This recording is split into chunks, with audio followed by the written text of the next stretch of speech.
بسم اللہ الرحمن الرحیم۔ السلام علیکم ناظرین، آپ یوٹیوب چینل دیکھ رہے ہیں حقیقت کی آواز۔ سعودی عرب نے اپنے شہریوں پر امارات سمیت 3 ملکوں پر سفری پابندی عائد کر دی ہے اور پاکستانیوں کے لیے یہ بہت بری خبر ہے۔ اس ویڈیو کے آخر میں ایک بہت ہی اچھی خبر پاکستانیوں کو سننے کو ملے گی، اس لیے ویڈیو کو شروع سے لے کر اینڈ تک ضرور دیکھیں۔ ویڈیو کی تفصیل میں جانے سے پہلے آپ تمام دوستوں سے گزارش ہے کہ اس ویڈیو کو لائک کرنے کے ساتھ ساتھ کمنٹ باکس میں اپنے قیمتی خیالات کا اظہار ضرور کریں۔ سعودی وزارت داخلہ نے ہفتے کی صبح نئی ٹریول گائیڈ لائنز جاری کی ہیں، جس کے تحت سعودی شہریوں پر پیشگی اجازت کے بغیر متحدہ عرب امارات، ایتھوپیا اور ویتنام کے براہ راست یا بالواسطہ سفر پر پابندی عائد کی گئی ہے۔ بیان میں کہا گیا کہ افغانستان سے بھی پروازیں معطل کر دی گئی ہیں۔ 3 ممالک کے لیے آنے اور جانے والی پروازیں اتوار 4 جولائی رات 11 بجے سے معطل کی جا رہی ہے۔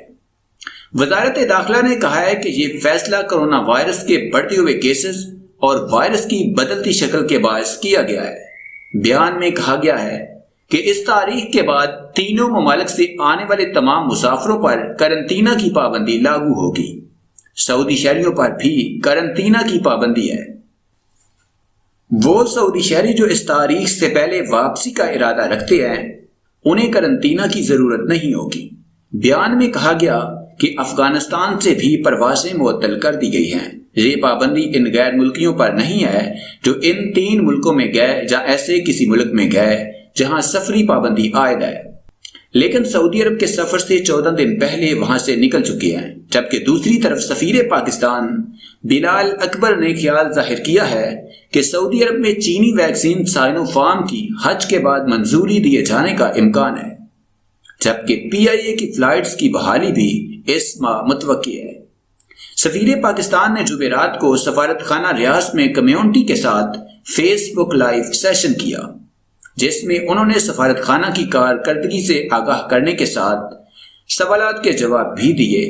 سفیر پاکستان نے بتایا کہ چینی ویکسین کی منظوری کے سلسلے میں پچھلے 2 ماہ سے کوشش کر رہے ہیں اور سعودی حکام کے ساتھ رابطے میں ہیں۔ پہلے مرحلے میں سعودی حکام کی 2 ٹیموں نے بیجنگ جا کر سائنو فارم اور سائنو ویک کی مینوفیکچرنگ سہولتوں کا جائزہ لیا ہے۔ اب سعودی ٹیمیں خلیجی ممالک میں چینی ویکسین کی مینوفیکچرنگ اور سپلائی کا جائزہ لیں گی۔